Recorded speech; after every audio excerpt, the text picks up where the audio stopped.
যেমন আমি যখন গান গাইতে এসেছিলাম নিজের গান, তখন আমার প্রাথমিক ধারণা ছিল যে আমার গান কেউ শুনবে না। যখন লোকে এসে বলতো না না কেন, শুনবে শুনবে, সবাই শুনবে, বললাম আমার গানগুলো যে ঘটনাগুলো, এগুলো ইউনিক ঘটনা, এগুলো খালি আমিই জানি, আর কেউ জানে না। তারপর যখন গান প্রকাশ হলো, তখন দেখলাম প্রচুর চিঠি আমি পেতাম, আর প্রচুর ফোন কল পেতাম, বা প্রচুর লোক আমাকে বলতো জানো এই গানটা শুনে মনে হয় এটা আমার গান, এটা আমার জীবনের গল্প।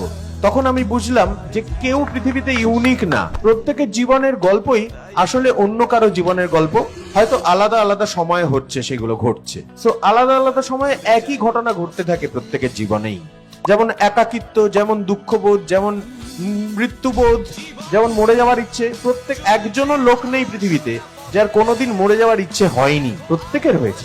কিভাবে ট্যাকেল করেছে সেইগুলো খুব আলাদা আলাদা, কিন্তু প্রত্যেকে বেশিরভাগ লোকই ট্যাকেল করতে পেরেছে। নয়তো তো পৃথিবীর বেশিরভাগ লোক আত্মহত্যা করতো, তা তো করেনি। কিন্তু ইচ্ছে, এই ইচ্ছে কিন্তু সবার হয়েছে। কাজেই আমি বুঝতে পারলাম যে আমাদের অভিজ্ঞতাগুলো আসলে সব মানুষের অভিজ্ঞতা।